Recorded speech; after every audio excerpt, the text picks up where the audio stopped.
आकाशवाणी मुंबई.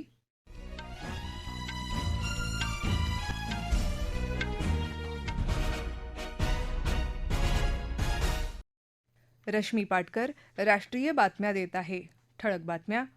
विद्यार्थी आंदोलनातल्या पोलीस कारवाईवरून तसंच इतर मुद्द्यांवरून संसदेत आजही गदारोळ.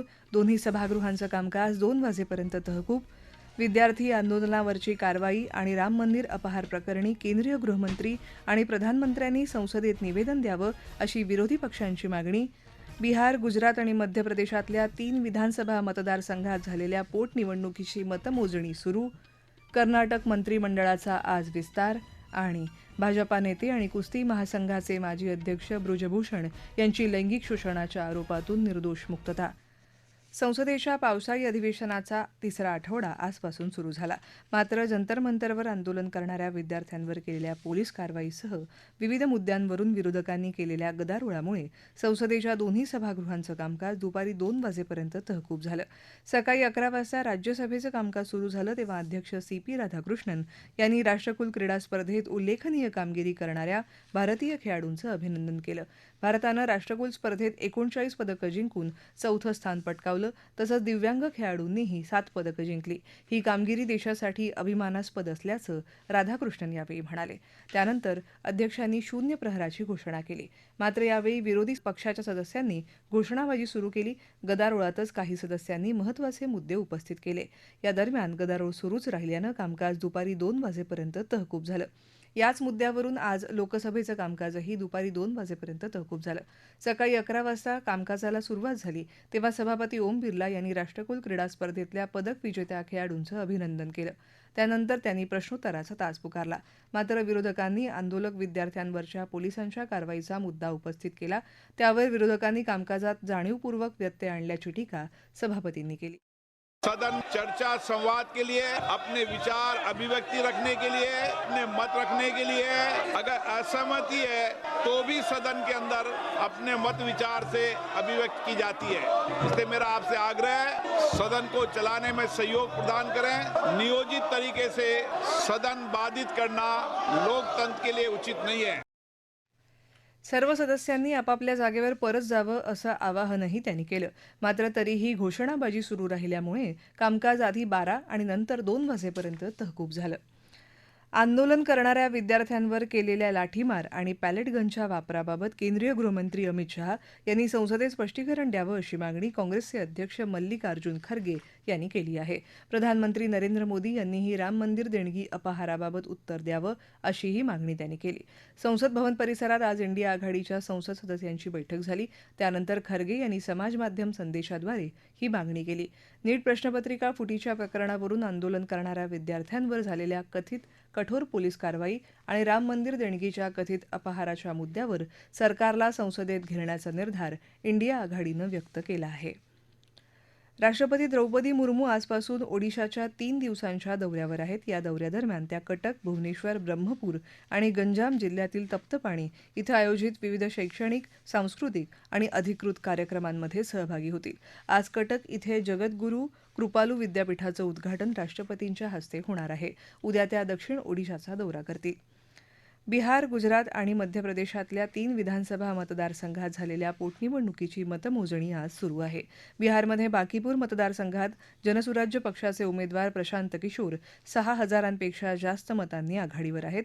त्यांचे प्रतिस्पर्धी असलेले भाजपचे नीरज कुमार पिछाडीवर आहेत.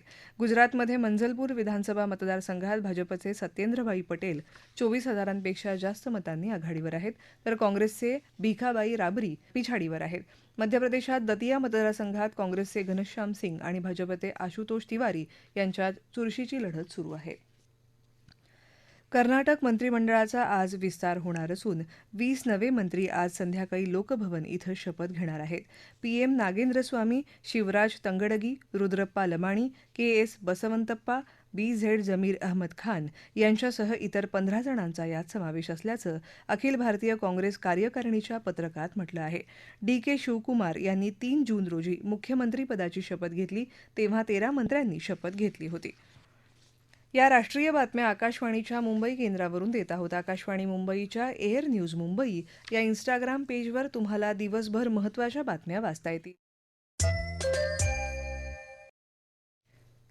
राष्ट्रीय बातमीपत्रात आपलं पुन्हा एकदा स्वागत. लैंगिक शोषण केल्याच्या आरोपातून भाजपा नेते आणि कुस्ती महासंघाचे माजी अध्यक्ष बृजभूषण शरण सिंह यांची दिल्ली न्यायालयाने निर्दोष मुक्तता केली आहे. दिल्लीच्या राऊज एव्हेन्यू न्यायालयात दाखल झालेल्या खटल्यात अतिरिक्त मुख्य न्यायदंडाधिकारी अश्विनी पवार यांनी आज हा निकाल दिला. कुस्ती महासंघाचे माजी सहाय्यक सचिव विनोद तोमर यांचीही त्यांनी निर्दोष मुक्तता केली. 6 महिला कुस्तीपटूंनी दाखल केलेल्या या प्रकरणावर अंतिम युक्तिवाद झाल्यानंतर न्यायालयानं 2 जुलै रोजी हा निकाल राखून ठेवला होता. तक्रारदार 6 महिला कुस्तीपटूंपैकी एकीनं तक्रार मागे घेतली होती. दिल्लीचे माजी आमदार नरेश बाल्यान यांना मकोका प्रकरणात दिल्ली उच्च न्यायालयाने दिलासा द्यायला नकार दिला.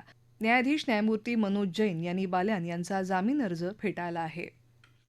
सर्व रस्त्यांच्या बाजूला पायी चालणाऱ्यांसाठी व्यवस्थित आखून दिलेले आणि अतिक्रमण नसलेले पदपथ असतील हे सुनिश्चित करावं अशी सूचना सर्वोच्च न्यायालयानं आज केंद्र सरकारला दिली. नागरिकांना धावणाऱ्या वाहनांची भीती न बाळगता चालता यायला हवं असं निरीक्षण न्यायमूर्ती PS नरसिंह आणि न्यायमूर्ती आलोक आराधे यांच्या पीठानं नोंदवलं. परराष्ट्र मंत्रालयानं राजनैतिक माध्यमांचा वापर करून 25 जुलै रोजी काळ्या समुद्रात ड्रोन हल्ल्यात सापडलेल्या मालवाहू जहाजावरच्या बेपत्ता भारतीय खलाशाचा शोध घेण्यासाठी पावलं उचलावीत असे निर्देश सर्वोच्च न्यायालयाने आज दिले. बेपत्ता खलाशाच्या भावानं दाखल केलेल्या याचिकेवर सुनावणी घेताना सरन्यायाधीश न्यायमूर्ती सूर्यकांत, न्यायमूर्ती जॉयमाल्य बाक्षी आणि न्यायमूर्ती व्ही मोहना यांच्या पीठानं हे निर्देश दिले. इराणमधले भारताचे राजदूत म्हणून विश्वेश नेगी यांची नियुक्ती झाली आहे. नेगी सध्या परराष्ट्र व्यवहार मंत्रालयात संयुक्त सचिव म्हणून कार्यरत आहेत. रशियाच्या विविध भागांमध्ये लष्करी, ऊर्जा आणि नागरी पायाभूत सुविधांवर युक्रेननं केलेल्या हल्ल्यात किमान 8 जण ठार झाले. रशियाच्या हवाई संरक्षण प्रणालीने हल्ल्यादरम्यान 635 ड्रोन नष्ट केल्याची माहिती रशियाच्या संरक्षण मंत्रालयानं दिली. ग्लासगो इथं झालेल्या राष्ट्रकुल क्रीडा स्पर्धेत 39 पदकं जिंकणाऱ्या भारतीय खेळाडूंचं राष्ट्रपती द्रौपदी मुर्मू यांनी अभिनंदन केलं आहे.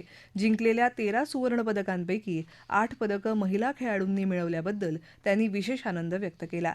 या पदक विजेत्या खेळाडूंसोबत भारतीय पथकातल्या प्रत्येक सदस्याचंही त्यांनी अभिनंदन केलं आहे. भविष्यात आंतरराष्ट्रीय स्पर्धांमध्ये भारतीय खेळाडू देशाचं नाव उंचावतील असा विश्वासही मुर्मू यांनी व्यक्त केला. केंद्रीय क्रीडा मंत्री मनसुख मांडवीय यांनीही राष्ट्रकुल क्रीडा स्पर्धेत भारतीय भारोत्तोलकांनी केलेल्या दमदार कामगिरीचं कौतुक केलं आहे. भारोत्तोलन प्रकारात भारताने 1 सुवर्ण, 6 रौप्य आणि 1 कांस्य पदक जिंकलं आहे. 23व्या राष्ट्रकुल क्रीडा स्पर्धांची सांगता स्कॉटलंडमध्ये ग्लासगो इथं काल एका दिमाखदार समारंभात झाली. या स्पर्धेत 13 सुवर्ण, 17 रौप्य आणि 9 कांस्य अशा 39 पदकांसह भारतानं गुणतालिकेत 4थं स्थान पटकावलं आहे. 24व्या राष्ट्रकुल स्पर्धा भारतात होणार असून यजमानपदासाठी ध्वज आणि बॅटन भारताच्या संघाकडे सोपवण्यात आला. स्कॉटलंडच्या अधिकाऱ्यांनी स्पर्धेचा ध्वज आणि बॅटन भारताचे प्रतिनिधी, ऑलिम्पिक सुवर्णपदक विजेते नीरज चोप्रा, भारतीय ऑलिम्पिक असोसिएशनच्या अध्यक्षा PT उषा आणि गुजरातचे उपमुख्यमंत्री हर्ष संघवी यांच्याकडे सुपूर्द केला. एकापेक्षा जास्त वेळा राष्ट्रकुल क्रीडा स्पर्धांचं यजमानपद भूषवणारा ऑस्ट्रेलियानंतरचा भारत हा दुसरा देश ठरणार आहे. उत्तराखंडमध्ये बहुतांश भागात अधूनमधून पावसाच्या जोरदार सरी येत आहेत. राज्यातल्या नद्यांची पाणी पातळी वाढली असून लहान मोठ्या मिळून 81 रस्त्यांवरची वाहतूक बंद आहे.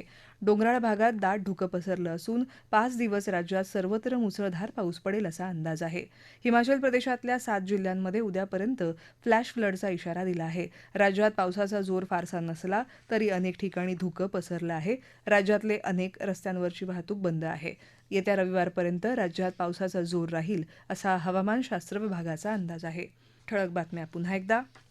विद्यार्थी आंदोलनातल्या पोलीस कारवाईवरून तसंच इतर मुद्द्यांवरून संसदेत आजही गदारोळ. दोन्ही सभागृहांचं कामकाज 2 वाजेपर्यंत तहकूब. विद्यार्थी आंदोलनावरची कारवाई आणि राम मंदिर अपहार प्रकरणी केंद्रीय गृहमंत्री आणि प्रधानमंत्र्यांनी संसदेत निवेदन द्यावं अशी विरोधी पक्षांची मागणी. बिहार, गुजरात आणि मध्य प्रदेशातल्या 3 विधानसभा मतदारसंघात झालेल्या पोटनिवडणुकीची मतमोजणी सुरू. कर्नाटक मंत्रिमंडळाचा आज विस्तार. आणि भाजपा नेते आणि कुस्ती महासंघाचे माजी अध्यक्ष बृजभूषण यांची लैंगिक शोषणाच्या आरोपातून निर्दोष मुक्तता. याबरोबरच आकाशवाणी मुंबई केंद्रावरचं हे राष्ट्रीय बातमीपत्र संपलं. पुन्हा भेटूया दुपारी 3 वाजता आकाशवाणी मुंबईच्या प्रादेशिक बातमीपत्रात. नमस्कार.